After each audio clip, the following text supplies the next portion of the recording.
L'été est la saison propice pour l'entretien et la maintenance des différentes installations et engins dans les stations de ski. Nous allons aujourd'hui à l'usine à neige. Bon Julien, toi tu es snowmaker. Snowmaker c'est quoi? Snowmaker, c'est fabriquer la neige de culture, ce qu'on appelle la neige de culture, c'est neige artificielle. C'est un terme qu'on emploie moins je crois maintenant. Ouais, bah après c'est snowmaker, on appelle ça snowmaker ou niveau culteur en français. Alors là on est fin juillet, début août, et on se dit la maintenance, on ne pense pas que c'est dans cette période où c'est le plus chargé. Qu'est-ce que tu fais exactement? En quoi ça consiste? Il y a beaucoup de choses à faire justement. C'est maintenant où on fait tout. On s'occupe des usines, on remplit le lac, enfin on finit de remplir le lac en ce moment.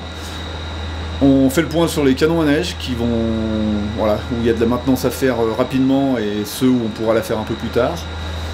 Chaque canon, il y a une vanne à réviser à l'intérieur, donc ça dépend de ce qu'on a vu cet hiver, mais en gros, il y a déjà pas mal de choses qu'on a notées qu'il faut qu'on fasse dans l'été avant fin septembre. Ça, c'est vraiment la maintenance. En ce moment, ce qui est pas mal aussi, c'est de modifier les canons ou d'en rajouter à des endroits un peu pénibles, un peu stratégiques, où c'est compliqué de produire. Donc ça, on essaye de l'améliorer, on peut le faire nous un maximum si on a un peu de matériel en rab. Et ensuite, quand on attaquera mi-septembre, là, il faudra tout rebrancher. Pour l'instant, c'est pas branché, là, on voit que tous les canons sont en défaut. Il faudra tout rebrancher pour voir si on communique avec un peu tout le terrain de partout, tous les secteurs de la station, et puis on verra ensuite ce qui marche et ce qui marche pas. Donc voilà, pour l'instant on laisse un maximum débrancher par rapport aux orages et tout. Au mois d'août on l'aime pas trop, souvent, sur l'électronique et l'électricité on n'est pas très fan. Donc l'idée c'est de remplir le lac, finir tout ça, et ce soir on coupe toutes les armoires, on laisse comme ça. Le mois d'août on fera nos changements de canon, tout ça, nos révisions de quelques vannes qu'on a déjà ramenées à l'usine. Il y a quelques travaux en interne aussi prévus sur les compresseurs, sur les pompages, tout ça. Et ensuite, début septembre, on commencera à rebrancher, à voir un peu ce qui se passe sur le terrain. Alors tu parles de remplissage du lac, comment ça se passe? Parce que là, en fait, il n'y a qu'un lac à Isola 2000. Il y a 2 usines et un seul lac. Ouais, c'est ça. On a l'usine ici où on est actuellement, c'est l'usine qui est la plus vieille. À l'époque, l'eau et l'air partaient d'ici, on produisait d'ici. Donc on peut toujours le faire. Mais depuis 2005, on a créé un lac avec une usine dessous. L'idée était d'avoir de la puissance en débit, donc beaucoup d'eau, pour pouvoir produire beaucoup plus. Donc les 2 usines sont complémentaires, c'est-à-dire qu'on a le lac au sommet avec les pompages en dessous. Et ici, dans cette usine, on a gardé l'air. Et les 2 se complètent ensemble quand on produit sur le terrain en fait. Et on se sert donc du pompage de cette usine pour effectivement remplir le lac. Donc le lac il se remplit naturellement avec la pluie, la fonte des neiges, tout ça, mais ça suffit pas du tout.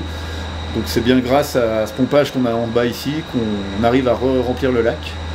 Ce qui nous sert aussi à le remplir dans l'hiver, parce que la capacité du lac, comme je disais tout à l'heure, ne suffit plus du tout pour faire la production de neige sur Isola 2000.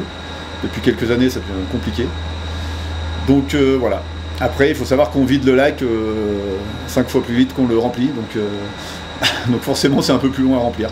Et il faut qu'il y ait de l'eau dans la rivière, donc dans le barrage il faut qu'il y ait de l'eau, donc en ce moment il y en a pas mal, on en profite.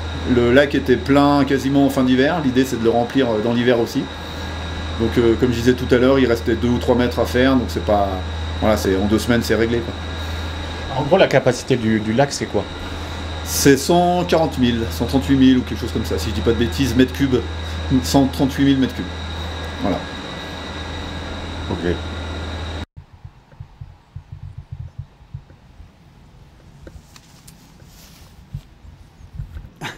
Donc là on est à côté, un regard. Ouais, ça c'est un regard type, on va dire, des derniers canons qu'on a. Donc le but c'est de pouvoir rentrer dedans parce qu'il y a le cerveau du canon, il y a la commande qui revient à l'ordinateur principal et il y a surtout la vanne d'eau et d'air qui ouvre et qui ferme le canon. Donc en fait, dès que vous voyez une perche, en gros, dès qu'il y a une perche, il y a forcément un abri dans le sol où il y a la canalisation centrale qui passe dessous, eau, air, la communication et la tension, 220 volts pour alimenter tout ça. Voilà. Alors, quand tu parles communication, c'est informatique. Oui, c'est un retour en fait d'informations qu'on a sur l'ordinateur. On va tout piloter de l'ordinateur, mais pour ça, il faut que il y a une carte qui programme le canon. Et c'est grâce à ça en fait que le retour se fait sur l'ordinateur et qu'on peut le piloter depuis l'installation, depuis l'ordinateur. En gros, sur le terrain, quand il y a un souci sur le canon, ça peut venir du canon ou de la canalisation, etc. Ça peut surtout venir, alors un défaut sur le canon, ça c'est souvent, et après un défaut de retour d'info justement, ouais, de ce qu'on appelle le défaut du dialogue, c'est-à-dire que le canon communique plus à notre ordinateur. Donc quoi qu'il en soit, nous on peut ni l'ouvrir ni le fermer, et il faut qu'on aille voir sur place ce qui se passe.